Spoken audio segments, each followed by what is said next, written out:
सड़क पर चलते समय आपका ध्यान उस पर बनी पट्टियों पर जरूर गया होगा। ये पट्टियां सफेद और पीले रंग की होती हैं।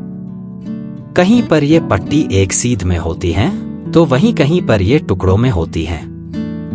अब आप ये सोच रहे होंगे कि ये पट्टी सड़क को दो हिस्सों में बांटने के लिए होती हैं, तो आप बिल्कुल सही सोच रहे हैं। लेकिन इन पट्टियों का काम सिर्फ सड़कों को दो हिस्सों में बांटने का काम नहीं होता, बल्कि इसके और भी मायने होते हैं, जिसे जानकर आप भी कहेंगे कि ये तो हम जानते ही नहीं थे।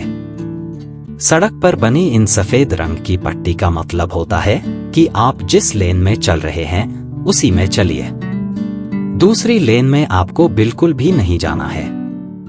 सड़क पर बनी टूटी सफेद पट्टियों का मतलब होता है कि आप लेन बदल सकते हैं, लेकिन सावधानी के साथ और दूसरी गाड़ियों को इंडिकेटर इशारा देकर। अगर आपको सड़क पर एक सीधी पीली पट्टी दिखे तो समझ लीजिए कि आप दूसरी गाड़ियों को ओवरटेक कर सकते हैं, लेकिन पट्टी के उस पार नहीं जा सकते। हालांकि अलग-अलग राज्यों में इसके मतलब अलग-अलग होते हैं। जैसे कि तेलंगाना में सड़क पर बनी पीली पट्टी का मतलब होता है कि आप लाइन के अंदर रहकर गाड़ियों को ओवरटेक नहीं कर सकते हैं। सड़क पर बनी इन दो सीधी पीली पट्टियों का मतलब होता है कि आप अपनी लेन में ही चलें, लाइन पार कर उस पार नहीं जाएं। अगर आपको सड़क पर पीली पट्टी दिखे लेकिन टुकड़ों में दिखे तो समझ लीजिए कि आपको टूटी हुई पीली पट्टी के ऊपर से गुजरने की अनुमति है, लेकिन सावधानी के साथ। कभी कभी आप देखते होंगे कि सड़क के बीचों बीच एक सीधी पीली पट्टी और एक टुकड़ों में बंटी पीली पट्टी दोनों साथ साथ होती हैं।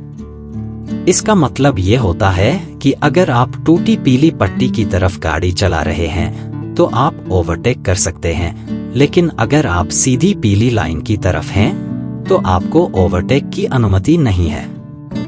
आशा करता हूं कि दी गई जानकारी आपको अच्छी लगी होगी। ऐसी और वीडियो और जानकारी के लिए चैनल को सब्सक्राइब जरूर करें। वीडियो अच्छी लगे तो दोस्तों में शेयर कर देना और वीडियो को लाइक भी करना।